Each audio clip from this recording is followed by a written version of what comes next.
Hi everyone. I haven't done a live on Transpiral before, so I thought I'd pop over here and say hello. And I've just been thinking about something that seems to be coming up as a common theme in conversations I've had with people lately, but also back a few years back when I made a ton of changes in my life, and that's about being free of the opinion of other people. Now, my dear friend Michelle Bailey always talks about it being, in her words, being free of the good opinion of others.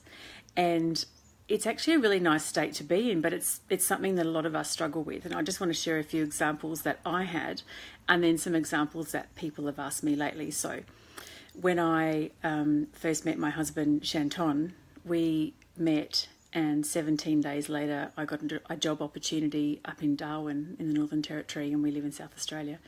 And I really wanted to take that opportunity, and I said to him, this has come up, what do you want to do?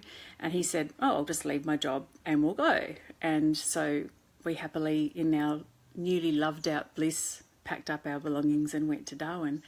And quite a few people were saying, you just met this man, what are you doing? You don't even know each other. And I was like, well, what do you mean? It doesn't matter, there's planes. If he doesn't like it, he can go home. The same thing happened when we went to move to Ghana. 5 months later, we moved to Ghana in West Africa. And quite a few people are like, but you hardly know this man, and Africa's so dangerous, and all these questions that kept coming up. And I just had this very strong feeling that if it wasn't right for me, then I would stop it. And so that's how I live my life. If I really want to do something, I do it. And if it doesn't work out for me anymore, then I stop. An interesting conversation happened with one of my friends. I'm using that word loosely because we're no longer connected, and she had her own agendas for this comment, I soon later found out. But she said to me, I'm really worried about you. You're throwing your whole life away for this man. And I just thought that was such a strange comment to make. And so I said, what do you mean throwing my whole life away? I've never been more alive. I've never felt more alive. And again, I felt like if I didn't like it, I would just come back. And I just went off happily, moved to West Africa for a year. It's my beautiful seat, isn't it? One day when I move, it's going to go to someone because it's no longer going to fit in my portable lifestyle. Anyway, we went off and lived our life and had a wonderful year. And I've written about that in my book that will be out one day. But essentially, it was the best year of my life and it was the worst year of my life, in that it was the most challenging. It challenged everything I held dear, everything I valued, everything I knew about life. But essentially, it was wonderful. And it wasn't until I got back that I was having a chat with another friend on Facebook from across the other side of the country. And she said to me, you really showed them, didn't you? And I'm like, showed who?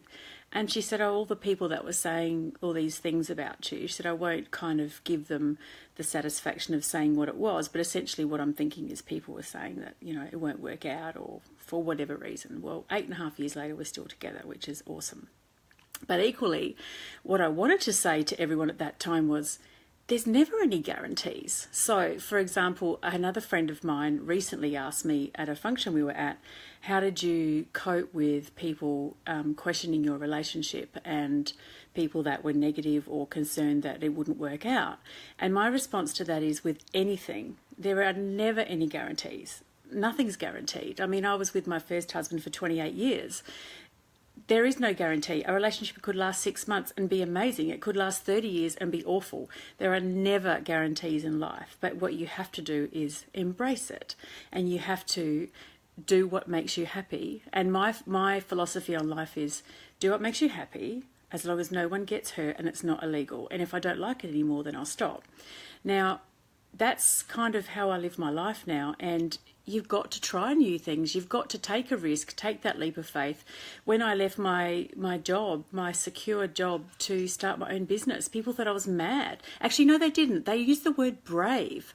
I never saw it as brave, not for a second. I just saw it as doing what I need to do. And again, if it didn't work out or my business didn't go as I'd hoped, I'll stop it and do something else. And as my husband said, you've never been out of work a day in your life, so what's the worst that can happen? So that's what I always ask myself now when I'm making a decision. First of all, what's the worst that can happen? And next, what guarantees are there ever in life? You've got to, I don't want to do that whole, cliche, live your dreams and live your life of passion, etc. But it is actually true. But it's not only about just taking off and living in foreign countries or starting a business. It's about doing things that really sing to your heart. I was also talking to a client recently, a younger girl who is about to finish school, and she wants to take a year off and travel, and she has no plans. Like, she doesn't know whether she wants to go to uni, she doesn't know exactly what she wants to do. And she said people are always, making comments about that. And I said, well, it doesn't matter because it's your life. But one thing to remember when people make these comments is that they make it out of love and concern for us. So that's okay. But the reality is you can't live your life to be satisfying other people. You have to do what makes your heart sing. Again, another cliche, but it's true. What makes you happy? What makes you want to get out of bed in the morning? And for some people, it's working for someone else. It's absolutely going to a job every day and knowing the certainty of what lies ahead and what when you're going to have your holidays and all that. And that's wonderful. That was me for 20 years. It's just not me anymore. But there was nothing better than knowing that I had my paid leave every year and that I had a secure job and there was a career path and all that. But for now, I live with an uncertainty of what every new day is going to bring, and I couldn't be happier. So to those people who want to do something or make a change or are challenged by people's opinions, just remember that they are saying it because they care, but ultimately you are the decider of what you've got to do with your life. And it's really important that you follow your dreams, hi Di, and do what makes you happy. And that's what I do. And I just wanted to share that because I've had quite a few people this last couple of weeks come up to me and ask me questions about, what did you do when people said this, or how did you respond when people asked you that? And basically, as I said earlier, there are no guarantees about anything, and you've got to do what you enjoy in that moment and live your life accordingly. So that's it from me today. It's out of my head. It's on camera. I can move on with my day. Hey! So I'm going back to pottering around, doing lots of little jobs and enjoying my day. And I hope you enjoy yours too. Bye!